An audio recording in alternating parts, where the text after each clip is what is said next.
Just identify which movie this clip came from. Okay, I went to detention, but that was only because Stacy Hinkhouse kept hitting me on the head with a volleyball. When is this conflict with Stacy Hinkhouse going to end? Never, because she's an insane psycho freak, and you'd know that if you paid like a speck of attention. Anna? What? I think you know I pay attention, Anna. Oh, Enough to know that you got an F in English today? well, Mr. Bates is out to get me. Oh, him too? Yeah. Think you know what movie this came from? Just go to bobandsheri.com and we'll randomly select a winner. You could win Bob and Sheri swag. There's a part of me that wishes that I hadn't actually read what I read, because it's made me think and overthink some things, and now it's going to have that effect on you. Are you ready? Thanks. These are phrases that people use when they don't actually like you, but something has to be said, right? So, for an example, most people won't come right out and go, unless you're 6, because kids will tell you, "I don't want to be your friend." I love kids; they're so blunt. "I don't like your hair." People stop doing that after a certain point, and they don't tell you they don't like you. Now they probably act like they do. They're probably like, polite and friendly even, but they don't really like you. And one of the phrases that people who don't like you say is, "We should totally hang out sometime." No! Yeah. What? And here's the logic behind it. It sounds friendly, but there's no follow-up. There's no real plan. It's just a way to end an encounter or conversation without committing yourself to anything. We should totally hang out sometime. And what would be the most awkward thing in the world that you could do is go, "I agree. Take out your phone. Let's get something on the calendar." Because that person is trying to blow you off. And let me know if you've had one of these served up to you, by the way. Yes. I thought they meant it. I thought so too. But I think everybody means everything good and bad that they say. Don't you? But here's the thing: you only have so many hours in the day every week, and you have the people that are in your life and everything else. But you meet somebody and you go, "Boy, I wish I had time for this person." You know what I mean?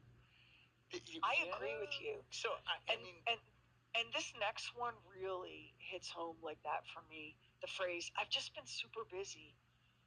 Sometimes people are just super busy. You can go through seasons of your life that are just insane, right?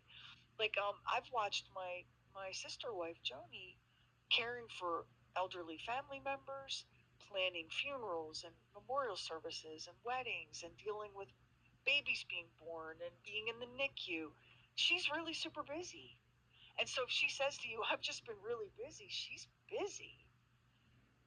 And we should give people some grace with that. Haven't you gone through periods of your life where you really genuinely, you're too busy to take care of yourself, much less anybody else? Yeah, that one was upsetting. Now this next one, that's interesting. People who don't agree with you, or who don't care about what you're talking about, or who find whatever you're talking about like tiresome, might say, "That's interesting," when they mean the exact opposite. Oh, yes. hey, Sheri. Yes. Indeed. Yeah, I know, Max. Indeed. Indeed. I mean, I've gotten to the point where I'm like seriously, I find myself more and more saying to my family, "Trust me, you don't really care. Trust me, I could answer that question, but you'd be bored to tears." And you know what I've found? With the exception of Karamia, no one argues. Karamia's like, "No, Mom, I would not be bored. I want to know the answer. I want to hear that." Everyone else in my family's like, "Oh, thanks." Now, granted, you have to put an asterisk on it, because you can imagine how awful it is to live with me. Max does live with me in a separate house, and will tell you. Yeah, Max and I live together at 2 separate addresses. Max, it's a lot, isn't it? I mean, you can see how even the cat walks away after a certain point. All right, here's another one that means that this person says this to you, and it's a sign that they really don't like you. Are you ready? "You're always so confident." Well, it sure sounds like a compliment, but depending on the tone of voice, You got to listen to the tone of voice. What they might be saying is, you're so confident. Like Lamar, you're a very confident person. But they might be really saying, you're so confident, and I'll be damned if any of us can figure out why.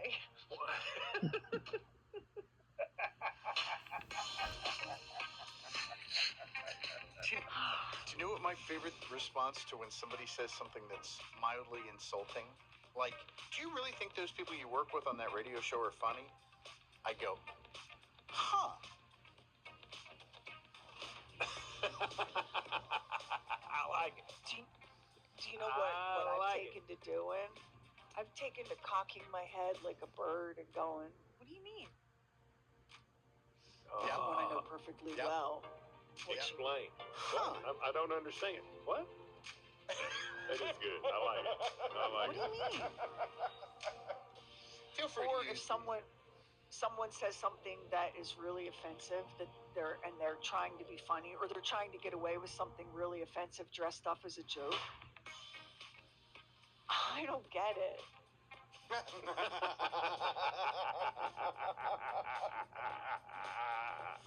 I've entered a new era. like It's my that. villain era.